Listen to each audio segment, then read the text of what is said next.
guys, welcome back to my channel The Spotlight. Hope you all are fine and safe.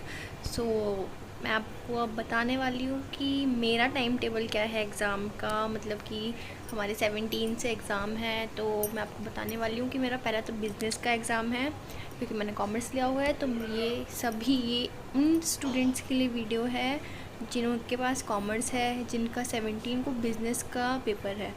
Commerce मतलब business ही नहीं, जिनका pol science का भी paper है, 17 को पोल साइंस का भी पेपर है सभी बच्चों का। तो मैं आप सभी को अपना मतलब बताने वाली हूँ मैं किस तरीके से पढ़ाई करने वाली हूँ। So enjoy guys. मेरा पहले बिज़नेस का पेपर है, तो मैं आप सबको बता दूँ कि हम लोगों को सबसे पहले अपना सिलेबस ही पता होना चाहिए कि और डिलीटेड सिलेबस पता होना चाहिए, ताकि हम जो डिलीटेड पार्ट है उसको हम हटा दें। तो मैं आपको अपना सिलेबस दिखाती हूँ कि मैं किस तरीके से और कैसे कैसे अपने टॉपिक क्लियर करने वाली हूँ।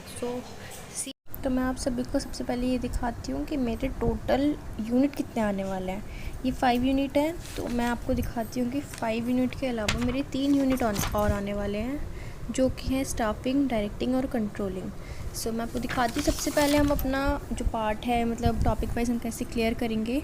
सो फर्स्ट यूनिट में हमारे 4 टॉपिक हैं, तो हमको क्लियर करने में थोड़ा टाइम लगेगा। सो हम सबसे पहले देखते हैं कि हमारा सबसे छोटा टॉपिक कौन सा है। तो सबसे हमारा छोटा टॉपिक आ रहा है third unit, business environment, fourth planning and controlling. You can see हमारे पास इसमें सिर्फ एक टॉपिक ही है। एंड हमारे फर्स्ट यूनिट में 4 टॉपिक हैं, तो ये हमारा बड़ा है, तो इसको हम पहले नहीं करेंगे। पहले हम छोटे छोटे टॉपिक कर लेंगे, जिसकी वजह से हमारे जो टॉपिक वाइज हैं हम लोग वो क्लियर कर सके चैप्टर। तो सबसे पहले अकॉर्डिंग टू मी हमें करना चाहिए third business environment, then planning, then हमें करना चाहिए कंट्रोलिंग में भी क्योंकि एक ही टॉपिक है वो हमारा आराम से क्लियर हो जाएगा। देन हमें उसके बाद हमको करना चाहिए unit second, principle of management.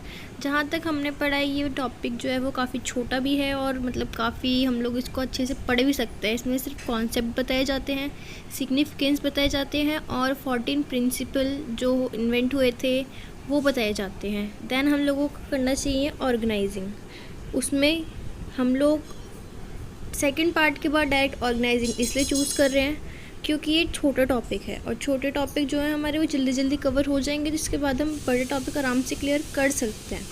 इसमें सिर्फ 3 ही टॉपिक हैं।